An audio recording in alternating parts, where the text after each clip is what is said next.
What's going on, everyone? It's Ben from YGO from Zero, back with another Retro Yu-Gi-Oh! Video, and back with another Reaper format video. If you're unfamiliar, Reaper format is the format held in March 2006, SJC Long Beach of that year, and it uses the October 2005 limited list, and a card will go up to Shadow of Infinity. So this format, it bans a lot of the power cards from GOATs, no Trinity, no BLS, etc. But that does leave, room for things like Stein OTK to rise up in the wake of that and become top tier decks.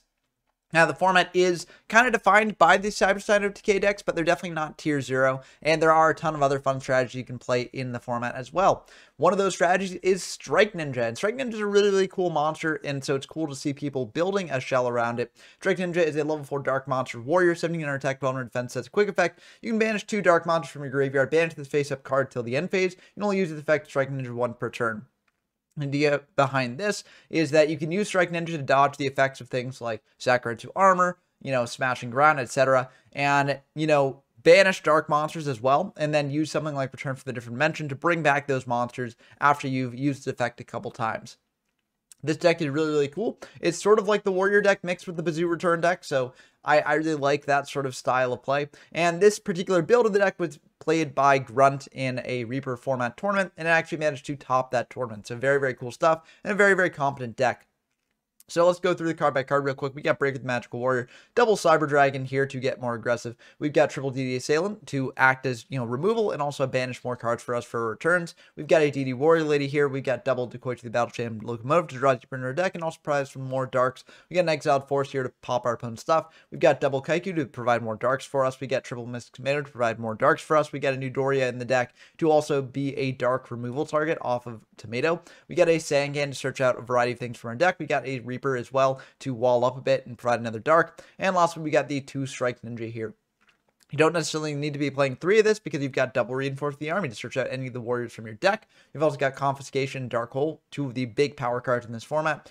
Double Enemy Control. This card's a very, very flexible way to, stop your opponent's aggressive pressure, take control of their stuff. A very, very flexible card overall. Heavy Storm to wipe away your opponent's back row. MST to deal with their back row as well. Knock to deal with their set monsters. Premature Burial to bring back your stuff. We got double Rhoda, as I mentioned. We got double Smashing Ground to deal with our opponent's monsters. We got a Snatch Shield to take our opponent's monsters, get aggressive with them. For the traps, we got double Bottomless here to deal with your opponent's big guys. This can be good against Monarchs and things like that. We've got a double Return from the Different Dimension here to bring back our banished monsters. We've got double Saccharine to Armor here to, destroy our opponent's attacking monsters, and a Torrential Tribute to wipe out the board. For the side deck, there's a bunch of different things going on here. And, you can sort of mix and match or adjust this how you see fit. There's Karibo here for more OTK strategies. There's Mataza for more stall, both good strategies. This can be good to just get under things like Bind and Level Limit. You've got the Mystic Swordsman level 2 for more flip focus strategies. You've got Monarchs for more back row focus strategies. You got a DD Survivor. I'm not quite sure why this is here against which style deck. Maybe in the mirror match, this can get over things like DD Assailant and then come back. So in the mirror match or against Warriors in general, this could be good. We got a Book of Moon here to set down our opponent's stuff, a Smashing Ground to deal with their big threats, triple Dust Tornado here to wipe out their back row, a Saku, and a Widespread against more aggressive decks as well. Fusion deck here is mainly for Stein plays if you manage to take a Stein or something like that. So we've got Blue Eyes Ultimate Dragon, Cyber Blader, Cyber End Dragon, Cyber Twin Dragon, Dark Bolt, Terrible, Dark Blade the Dragon Knight, Fiend Skull Dragon, Gatling Dragon, King Dragoon, Master of Oz, Ojama King, Ryu Senshi, Last Warrior from Another Planet, and Thousand Head Restrict. You're never really going to go into these, but it is good to know about them and have this option. Also, if you do want to, see what your opponent might go into, having a 15-card extra deck is sort of like a cheat sheet for that, can be pretty good. But as a note in this format, you can proxy in other cards because the Fusion deck was unlimited at this time. So if you do need a Fusion monster here, not provided, you can sort of proxy it in. But that's going to do it for the deck breakdown. Let's dive into the games and see how we actually do. Okay, we got our first game here against PJ Darkness, a frequent guest on the channel. We're going to dive right in. And if you enjoy Reaper format gameplay or retro format gameplay in general, definitely subscribe to the channel. It really helps a lot. We're trying to reach 1,500 subscribers this month, and with your help, we can make it. So, opponent's going to go first. They're going to open up with an L set and pass. We are going to draw for turn, and unfortunately, we get Dust Shooted turn 1. That's never fun. They're going to take the Cyber Dragon here, which is quite unfortunate. I really wanted to do something with that Cyber Dragon. But we're just going to set this Tomato, set the Saku, pass. They can have the read that that's a Saku, but I'd rather get them to use spell and trap removal on the Saku than the return. And, they have to play through this at some point anyways. So I might as well set it here. I set the Tomato, because I feel like they're not going to go for something like an Exiled Force or just some way to remove this thing when it could be a Sangan. So they're going to probably either attack into or use like Nobleman of Crossout. If they've got knock, they've got knock. I can't really do anything about that either way. But, you know, then at least that protects the Sangan from the knock later. So I'm just going to flip up a Dark Mimic level 1, and that's kind of scary for me. They're going to set another and just pass. Okay, we are perfectly fine with that. We're going to draw into a Premature Burial here. We're going to summon out the Sangan, flip up the Tomato here, and we're going to attack into the Mimic with the Tomato here. This deals more damage. We can potentially attack into the set with the Sangan here as well. Seems like they're playing relatively weak monsters, so this should be fine just to attack it in that way. But our opponent's going to go for Desert Sunlight here to protect themselves from this damage. Also flip up that set monster. And that's really good for us because now we know that the Sangan can hit over the Merchant there. So they're going to mill down to a Last Will, which Last Will is a bit of a scary card, but this makes me more happy that we're clearing both of these things off the field. And now we're going to pass back to them. They are going to think about this a bit. And they're going to go for a Sidra here. That is perfectly fine. They're going to banish a Light and a Dark. This is getting a bit less fine. They're going to banish our Tomato there with that Sork. Attack in for 1100 there with the Sidra. Getting rid of our Sangan. We do get a search here. And we're going to think about exactly what to search. We searched out a Mystic Tomato. I think this is, in hindsight, is a mistake. My idea behind searching out the Mystic Tomato is with the Sork up, you know, they're going to be banishing our monsters here over time. So what I want to do this turn is I want to, you know, bring out the Mystic Tomato, crash into the Cyber Dragon a couple times, get Tomatoes in grave, and then bring out Eudoria, crash into the Cyber Dragon, and pop the Sork. That's my plan for this play. I could have just searched out Exiled, popped the Sork that way, but I do want to get Darks in grave for the Strike Ninja for the return. So that's why I choose to go for this aggressive play.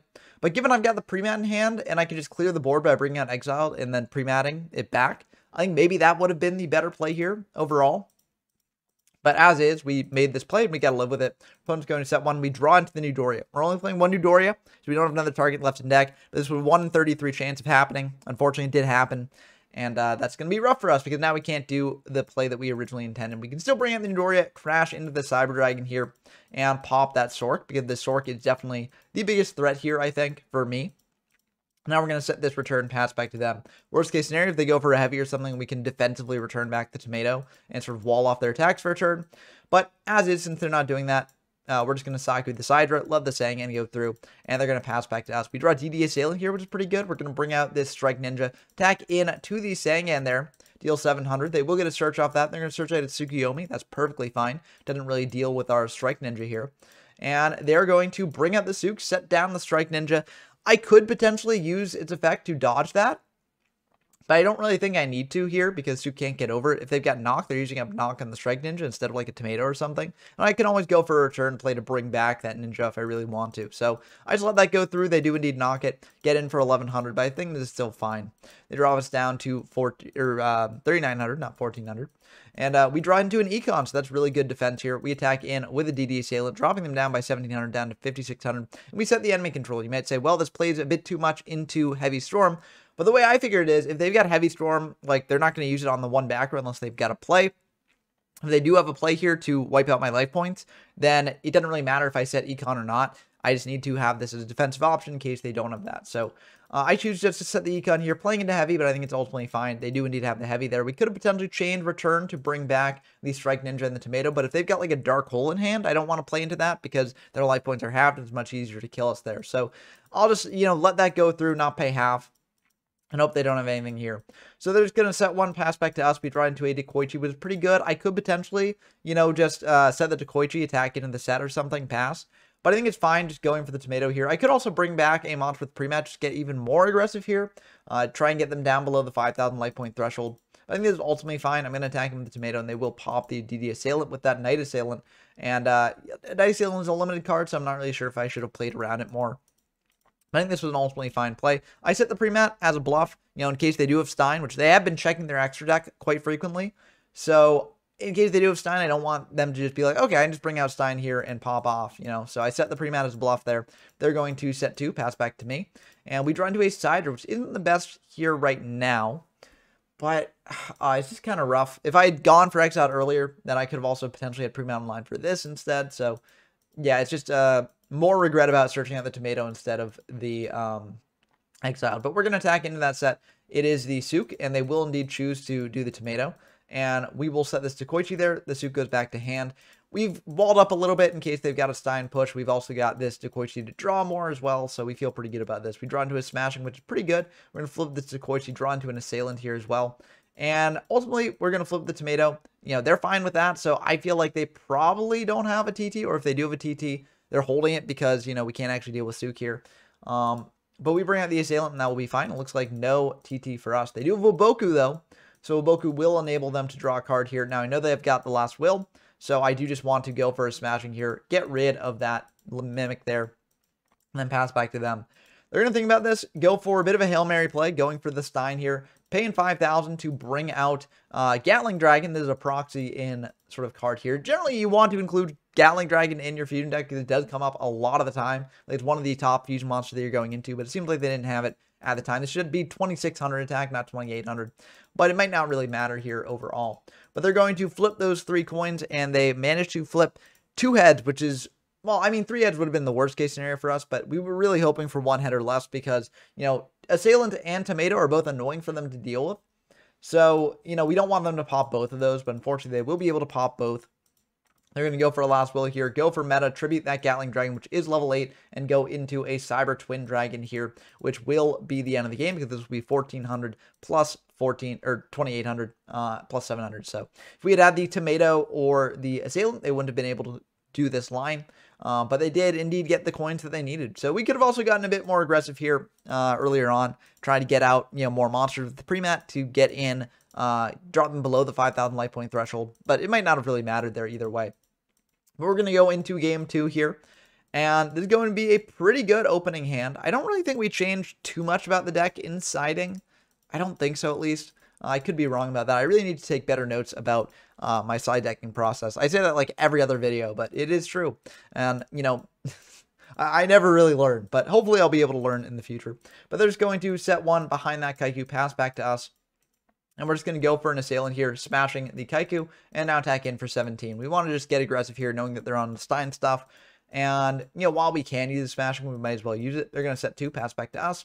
We are going to draw into MST, which is pretty good. We're going to go into the Exiled here, popping that Dark Mimic there, and attacking in for 17. They got the Saku for that. That's ultimately fine. We can just set this MST here, pass back to them. And they're going to go for heavy there. So we lose the Bottomless and the MST. They will be able to attack in with the Dark Mimic level 3, and that's ultimately fine. They're going to set 1, pass back to us. We draw Return, which is pretty good. And we have a couple different options here. We can summon that Nidori attack over the Dark Mimic level 3 there. We can go for Reinforcing the Army, grabbing either like a Strike Ninja, but Strike Ninja isn't online yet, or we could grab a DD Warrior Lady to banish the Mimic, get a monster banished for the Return, and go for that sort of line. But instead, I just go for the Nidori. The way that I see it is I've got this reinforcement in hand. So if I do need to go into a DD Warrior later, I can. If I just want to go into a Strike Ninja, I can also do that because this will be the second Dark, and it also fuels a return play. So I feel like ultimately it's better just to go for the Nidori play here. They're going to attack into that with a Sidra here. We will be able to pop the Cyber Dragon. They're going to set 1, pass back to us. And we draw into a Dark Hole, which is pretty decent. We're going to go for the reinforcement of the army there. Getting back a Strike Ninja to fuel our return plays later. We could have Dark Hold the board here to prevent them from getting a flip effect off. But I think it's ultimately fine just to attack into the set. You know, we might want to save Dark Hole for a bit of a scary situation. But they're going to hit into a Snatch Steal, which is really good for us because they can't actually Snatch Steal the Strike Ninja without us chaining the effect. So I feel pretty good about that. They go for Desert Sunlight there, so they will be able to pitch one of the returns from hand as well as a Dark Hole. And they reveal that they're on Summoner Evolution, so a bit of a jank deck here, but still very, very cool to see people experimenting, even with like a Stein package and stuff in there. But they're going to think a bit about this. They're going to set 1, and they're going to pass back to me. I draw into a Breaker, which is really good. We can go for Breaker, try and pop one of those back rows there, and we hit into a Book. They're going to try and flip down the Morphing Jar, but that's actually really good for us because we can just set 3 and attack in here. We know that Heavy is gone, so we don't really need to worry about that too much right now, and then we can copy the hand that they draw off the Morphing Jar later. So I feel really good about this, and we can also attack in with Strike Ninja to get them down to the, below the 5,000 life point range, which will make Stein dead. So we do that. We go for Coffee here to get a peek at what they're working with now. We see that they've got Scapegoat, Magician of Faith, Dark Mimic level 1, Tsukiyomi, and Desert Sunlight. I think what we want to do here is send the Magician of Faith because we don't want them to get back heavy, wipe out our entire board. They might not do that because they've got 2 sets of their own, but they could definitely do that sort of thing there if they wanted to. So we know the hand is Scapegoat, Dark Manic level 1, Tsukiyomi, and Desert Sunlight. We're going to set a Saku here because they don't have access to the Heavy Storm, Magician of Faith at 1. So, they're not going to get another copy of that anytime soon. They could potentially be playing Shallow Grave or something, but that's a bit of a, bridge too far, I think, for the jank deck here. But they're going to set 2, and they're just going to pass back to us, I believe. Oh, they're going to go for card D here, which is pretty rough for us. We do lose 4 there. So it looks like they might be trying to slow down the game to deck us out here, which is a bit rough. And it is a potential option that could happen, although we probably have enough turns to actually make it out of this. They're going to go for TT after the summon of the Kaiku. We're going to banish 2 darks there.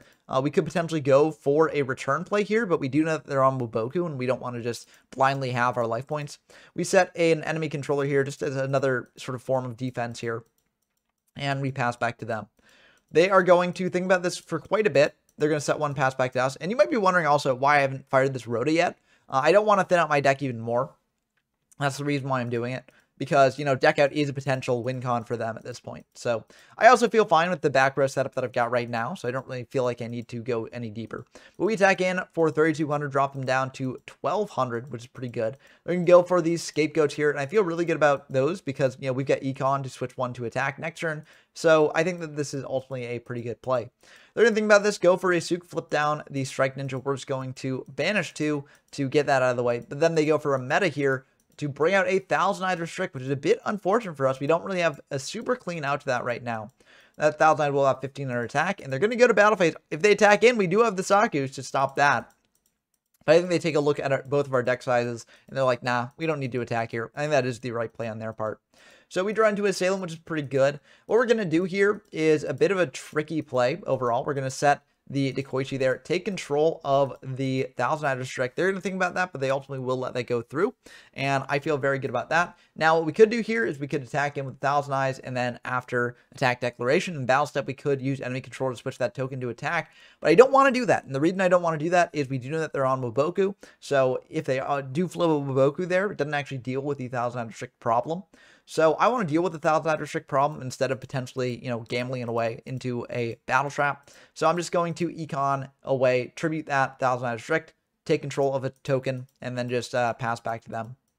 So I like this play overall. I think it's pretty good, but, there were also arguments to potentially not do that play as well. They're going to go for Suk, target the Strike Ninja. We're going to banish 2 darks from grave. They're going to go for the Suk in. We get the Saku for that, so we'll deal with that. Bring out the Strike Ninja again. Now, as a note, Strike Ninja did not have protection at this point because there's only 1 dark in grave.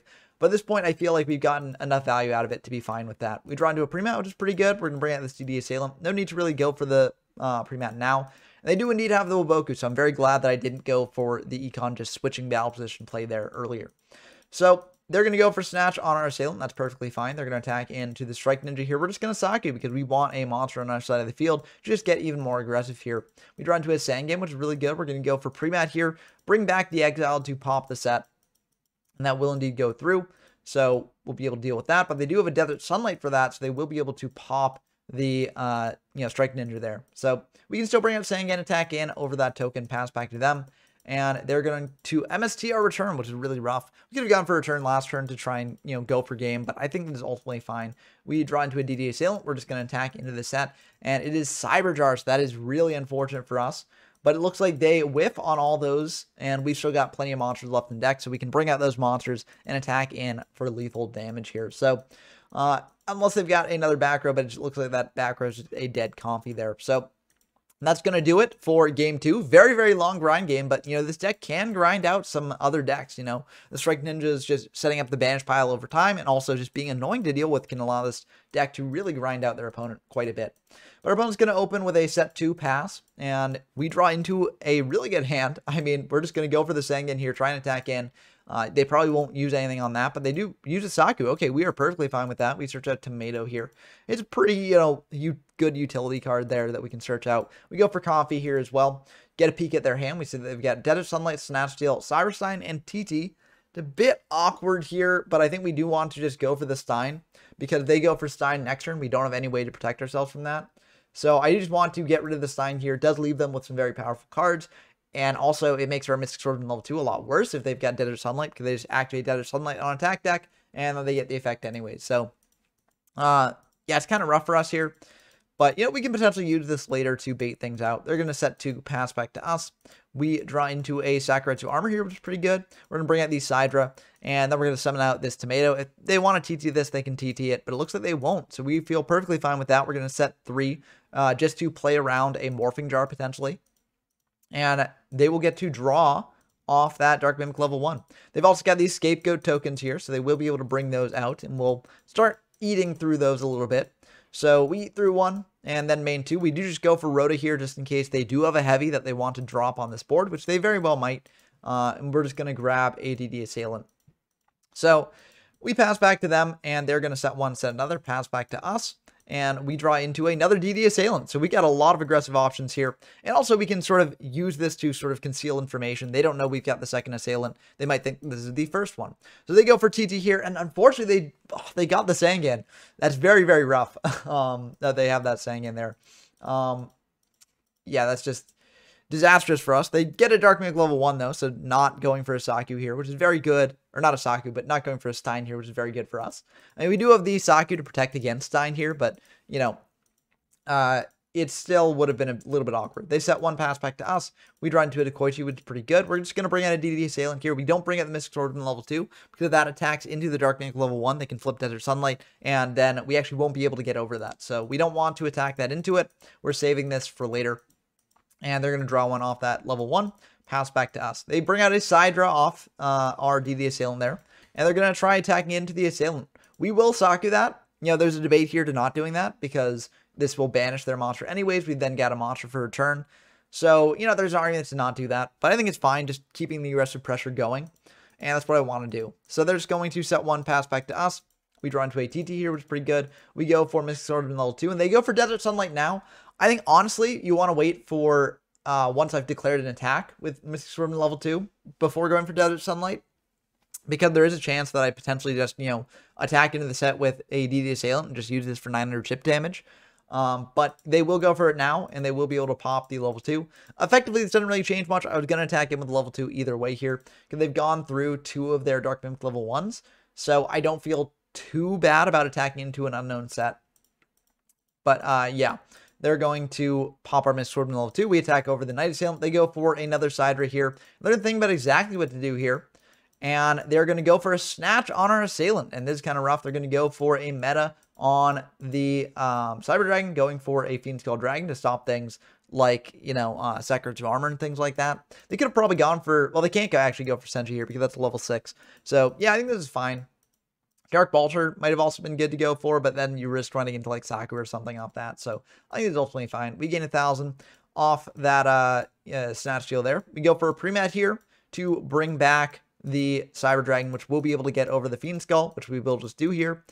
So that way our flow effects will be back online. So now we can set the Dekoichi. We're to set a TT here. If they've got heavy, they do blow us out, but we also get back our Assailant. So I feel very, very good about this play overall, even into an unknown heavy. But they're just going to attack into the Cyber Dragon with the Assailant. They take 4, and that will get banished. They're going to set 1 pass back to us. We draw a Spirit Reaper, which is really good. We're going to flip up this Dekoichi here, draw into an Exile. So we're just going to go for Exile, pop that set in case it's a flip monster. Now we attack in for 14, pass back to them. They are going to set 1, pass back to us. And we draw into an Econ, which is pretty decent. We're going to bring out this Reaper here, and we're going to set the Econ, attack into the Cyber Jar, and that will pop the entire board. We will banish 5, and we do get a really, really good suite of monsters there. That is a lot of aggressive pressure. They get a Merchant, which is unfortunately not really the best for them here. I think we can just win the game here since they don't have any back row, so we can just go for a return play here as well.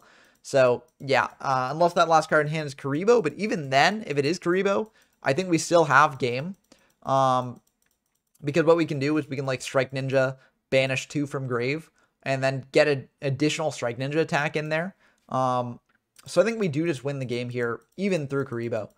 But yeah, I feel like very, very good about this turn. We're going to attack in with the Tomato since we do know it's Merchant, and that will mill until they get a Desert Sunlight. Okay, that's perfectly fine.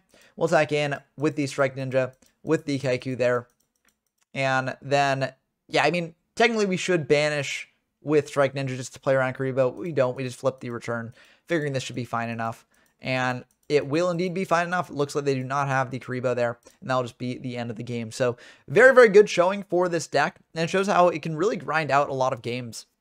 and just be a very, very powerful deck overall. But, you know, I would say that PGA Arts of Darkness build is more of like, you know, a jank take on Cyberstein or Steinarch. But let's dive into a more meta pick for how Steinarch actually plays and see how this deck does against that. Okay, we got a game against Dump Truck here. If you can guest on the channel, always a pleasure to have them on. We're diving into the games here. And we do win the rock, paper, scissors, so we are allowed to go first. We draw into a pretty good opening hand, all things considered. And we're just going to set the DD Assailant here, pass back to them. They're going to set one, pass back to us.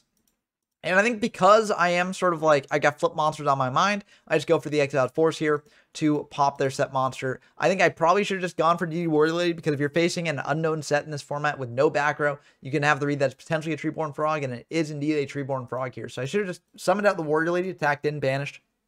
And, you know, again, like, when you're in a Dueling Book replay, there is some level of hindsight involved where it's like, oh, well, you know, you see that Treeborn Frog, so clearly the better play would have been to Warrior Lady, right? But I think in general here, even just like in Reaper formats in general, if you face the situation where there's this unknown set monster, no back row, and you've got a choice between going DD Warrior Lady or Exiled Force, I think in general, DD Warrior Lady is the best option.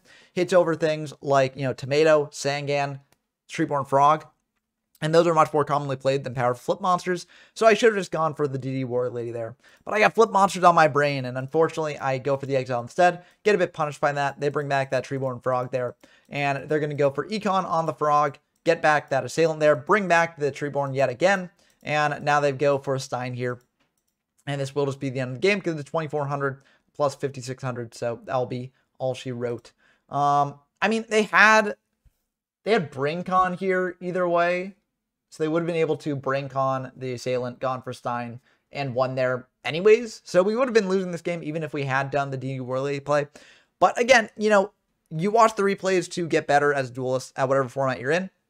And I do think that, you know, in general, it is better to bring out DD Warrior Lady into a set monster than the Exiled. So we did indeed lose this game. We were going to lose this game either way with this deck, but, you know, it is how it goes. Sometimes Steinarch just opens the nuts like that, and that's what happened in that game. But hopefully we can bring it back in game 2. We do bring in the dust shoots, or no, there's no dust shoots to bring in. I'm mixing up games. I played so many of these Reaper games, it's easy to lose track, but we're just going to go for Comfy here. Get a peek at their hand. We see they've got Exiled, Mobius, Raigeki Break, Creature Swap, and Treeborn Frog. Obviously, we don't want to send the Treeborn Frog, as it's pretty bad. But what we're going to send is Raigeki Break, because that's the most flexible card they've got here. They can set up Treeborn Frog at a moment's notice, and we can sort of play around the others to some extent. But we're just going to leave them with what they've got there and just pass back to them. I don't think they can OTK us here with that hand, and, you know, we don't necessarily want to provide them a Cyber Dragon if they do draw that. So we're just going to bring in this Reaper, try and rip a card out of hand there. Deal 300, and we ripped the swap, which I'm very happy about, as that would have been one of my fears here, is if they like summon out Treeborn Frog, swap with our Reaper, have a way to clear the Treeborn Frog as well, then they can get in for a hand rip. But I feel like that was already an outside option, so I was fine going for this play, and I really did want to rip a card out of hand there. If we hit the Treeborn Frog, that would have been the worst case scenario, but like, I mean, we kind of got to play into that potentially, given our hand. They're going to bring an Exile out here, attack in for 700, so that way they at least get damage in on us, and then tribute that to deal with the Reaper, pass back to us. We draw a Mystic Tomato here, that's perfect. We can bring that out, attack in for 14, drop them down by 14, and then just pass back to them. They're going to go for a pre-mat here, bringing back the Exiled Force, and then they're going to tribute that to pop our Tomato. And they're going to set one, pass back to us. We draw a Strike Ninja here. We're just going to bring in the Sidra, bring out a Strike Ninja, attack over the set, which we do have a strong read is the Treeborn Frog. And if it's not Treeborn Frog, I mean, we can just, like, smashing to Gravekeeper Spies, which would really be the only thing that, like, walls out the Strike Ninja in this format, besides, like, Legendary Jiu-Jitsu Master, the one that has 1800 defense and, you know, puts a card on top of the deck. But either way here, I think it is worth taking the risk and getting in a little bit more damage. Although you could argue that if I just want to get down below the threshold of 5,000, then I should have gone for Cyber Dragon attack and then attacked him with Strike Ninja. But I think it's fine doing it in the order that I did it. They attack into the Strike Ninja. Now I could have potentially, you know, banished, tag that out to keep it around on field. But I think it's ultimately fine letting it go because I've got another Strike Ninja in hand. So I feel perfectly fine about this. They go for a meta there, bring back a Dark Bolter. And that would be really powerful against this deck. But we do have this pre-mat here to go into the Sidra and then attack over that Bolter. We're also just going to bring out an Assailant. It doesn't really matter here that much. I mean, we're going to attack in the frog. Doesn't do anything here, but we just want this in attack just to shut off their knocks. And this does make for a pretty annoying game state for them to deal with. Even if they bring out Mobius, pop their pre-mat, they still have to deal with the assailant. If they attack into it, then it gets banished. If they don't, we got smashing ground for it on the following turn, and we can get really aggressive and actually win the game here. So they are going to go for the Mobius indeed, pop the pre-mat, and then attack over the assailant. I think this is the right play because they know that I might have removal for it in hand, and I do. So that made a lot of sense. We bring out the Strike Ninja here, attack in for 17, dropping them down to 1600, passing back to them, and they're going to bring back that Treeborn Frog there. They are just going to set one pass back to us. This is perfectly fine because this actually is a game shot. We're going to smash and ground that Treeborn Frog, summon out a DD Warrior Lady, and this should kill through most things. Like Gravekeeper's Spy would be the one thing that it didn't kill through. But, you know, people go back and forth on playing Gravekeeper's Spy in the Stein OTK deck, so I wasn't too worried about that there. We're going to dive into game 3 here, and this is a really, really good opening hand. They're just going to set one pass back to us. We've got a Newdoria here. We're going to go for the DD Warrior Lady this time, you know, learning from our mistakes in game 1. Summon out that DD Warrior Lady, attacking into the set. It's Spirit Reaper. That's another option that the unknown set could be, but you're generally fine, you know, DD Warrior Lading as Spirit Reaper anyways. So we're just going to set a TT here, pass back to them. They're going to set one pass back to us. We draw into a Kaiku here, which is pretty good. We're going to bring out just that Newdoria, attack in for 12. This is just annoying for them to deal with, and it sets up a Dark Engrave for Strike Ninja. They're going to Raigeki break the unknown set with that Treeborn Frog there in the end phase, which is kind of unfortunate for us, but it is what it is. And they're going to go for Soul Exchange on the Newdoria there. Bring out a Thestalos, hit a Kaiku, which is kind of rough. We kind of wanted the Kaiku to banish the Treeborn Frog later, but I think this is ultimately fine. We're going to go for the Exiled Force here. Attack over the Treeborn Frog didn't really do much, but, you know, we're trying to bluff that it might in case, like, you know, Chain Disappearance is a side deck card that people do play occasionally to deal with Treeborn Frog in this format, so it could be that. But we set this return from the different dimension here. You might say, oh, that's a bit greedy. If they've got Spawn Trap removal, they can remove it. I'm trying to set up for a really, really good play next turn. Because if I go for Strike Ninja here, attack over their Treeborn Frog or something, if they don't bring out Treeborn Frog, but they bring out a different Monarch instead, as long as it's not Mobius, then we can smash and ground that monster and then get in for more damage there. But I go for Strike Ninja, banish 2 from grave to tag out the Strike Ninja, and then go for a turn. That is indeed just the end of the game, because that's 1700 off Strike Ninja, so that drops them down to 5100 there. And, you know, it gets out a Kaiku, a Newdoria, and a Warrior Lady. So actually that's not lethal. No, because I also get out the Strike Ninja as well. So yeah, that is lethal. If they set a monster instead, then I'm still in a really good spot because I can go for like DD Warrior Lady, banish that set, and then also, you know, get out Kaiku, banish the Treeborn Frog from grave. So either way, I'm trying to set up for a turn play next turn. As long as they don't have Mobius here, that I am feeling really good about this. But they do indeed have the Mobius. They're going to pop that back row. I could have chained it, brought out the DD Warrior Lady, but I didn't really think it was worth it. I'm taking 2400 here, which is less than I would have taken from the Mobius. And if they do have like Last Will into Stein, they can do other plays here. So yeah, I will just take that 24 and they'll pass back to us. We draw into the Strike Ninja here. We're just going to bring that out, smashing the Mobius, attack in for 17, drop them down to 5100. We set the Econ here, pass back to them. I feel like, you know, we're still in a really good spot, even though we did lose the return access, but it is kind of rough. They go for a BrainCon here on the Strike Ninja. We are going to tag that out. We don't want them to get tribute fodder for a Monarch here. They're going to go for pre-mat on the Mobius, bring that out. And now we're in a really tough spot. This is getting in for 4,500. That's really, really aggressive, you know, setting this pace of play here. We do have to just econ that Mobius, I think, just to prevent it from actually, you know, doing much here. We do get back the Strike Ninja and end phase as well. We're going to hit over that Mobius, and then we're just going to set the Reaper here. If they've got Dark Hole, they've got Dark Hole. I can't really play around that any better here. Same with like Zaborg. They're going to attack in to the Strike Ninja here with the Cyber Dragon. That will go through. We don't have any other Darks to tag out for it. They're going to set one pass back to us. We draw Snatch Steal here, which is pretty decent. We're just going to set that. We don't really want to Snatch Steal the Cyber Dragon because it doesn't really do anything at this point. It just gives them life points over time. So we set it as a bluff. You know, if they've got Reaper, I don't want them, you know, to rip apart our entire hand here if they don't have a lethal shot. So they're going to attack into the Reaper, go for BrainCon just to remove that Reaper, and then pass back to us. We draw Saku, which is really good. So we're just going to set the Saku here, pass back to them.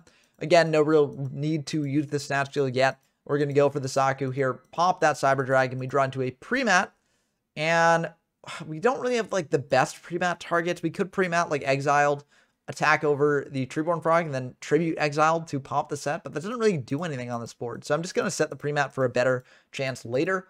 They're going to Tribute the Treeborn Frog, bring out a Cyber Dragon here, attack in for 2100, and they're going to set one pass. We do a book, which is pretty good, so we can snatch that Cyber Dragon there, attack over the Treeborn Frog, and then main two, we're actually going to set the book. We could potentially book down the Cyber Dragon now just to prevent them from getting life in the standby phase here, but I want the book as more of a defensive option. I don't really mind too much about them going up to 3,700, as I don't really think that 1,000 will make too much of a difference here. They go for Raigeki Break on the snatch, and we will just book down that Sidra. So this just makes me feel even better about, you know, saving the book. Unfortunately, they do have Exile, so that will pop the Sidra. We draw Bottomless, which is pretty good. If they draw into a Monarch, we can Bottomless it. They do indeed draw into a Sidra, so we'll able to Bottomless that. Comfy is dead here. That's really rough. We're going to pass back to them. They get back that Treeborn, and then pass back to us. Knock is dead here. Ugh. And I do defend, like, keeping in Knock. I defend keeping in Comfy and Premat. All these cards are very good. Knock can deal with Treeborn Frogs and things like that. And we were going second, so I think Knock is definitely important to keep including here. Unfortunately, we just, you know, hard brick at the end of the game here. We do draw a Cyber Dragon. Now, there is an argument to holding the Cyber Dragon and, you know, not setting up for like a Zaborg play if they've got it. But if they've got a Zaborg play, they can just set the Zaborg here, flip up the Zaborg on the following turn and attack in. If they've got any other Monarch, then any other Monarch kills us here. So I think we do just have to go for the Sidra play here now. It is what it is, you know. I mean, if they got Zaborg, then we knock it. But, like, the idea is that, like, if they've got Zaborg, they can still use Zaborg, right? So the fact that they didn't set the Zaborg before means that I don't think they have it right now, at least. And let me see if they actually drew. No, they did have it, I think. But, you know, they were just holding it. I think that's also fine because they know that we've got to commit a monster at some point anyways. But I think in general, you can just, you know, go for just setting the Zaborg here and then doing things with that. Like, unfortunately, this will be the end of the game for us. But, yeah, it was a very, very good grind here, I think, overall. I think, you know, if they didn't have the Mobius there, we would have been able to win earlier with that return game shot, which is one of the powerful things about return in this deck in particular. You can get really, really aggressive with it. You know, the quick effect banish and, you know, using it in your battle phase after you've already attacked with Strike Ninja is also really good. So I think that this deck is really, really cool. Not sure if it's quite on the level as other return decks like Pazoo Return, for instance, but it is still very, very awesome. And it uses a very, very unique effect in the game at this point. Like, quick effects banishes don't really happen that often at this point in the game. So I think it's just really cool to see a deck like this, you know, taking advantage of a really neat card and doing well with it. But what do you think about this deck? Do you think that I'm overselling it or underselling it? Do you think that this deck could be tier 1, or do you think that it is more jank than I'm making it out to be? Let me know down in the comments below. And if you like what you see here, definitely subscribe. That way you'll be notified when I release more videos. And also, if you want to play games in Reaper format or anything other format that I feature on the channel, head on over to the YGO from Zero Discord server. It's a great place to find games in this format or any other format that I featured on the channel, as well as to join the locals that I stream each week, as well as the monthly tournaments that I hold as well. If you want to support me directly, I've got a Patreon link to the description down below. And if you join the Patreon, you get shout out in videos. So big shout outs to Dump Truck, GMYFS, Rinswin, Porkchop, Coon, Brendan Donker, and Tyler Compton. It means a lot that you all support me this way and encourage me to make more videos like this. But that's going to do it for the video. I hope you enjoyed as always. And until next time, I've been Ben from YGO from Zero. I'm signing off.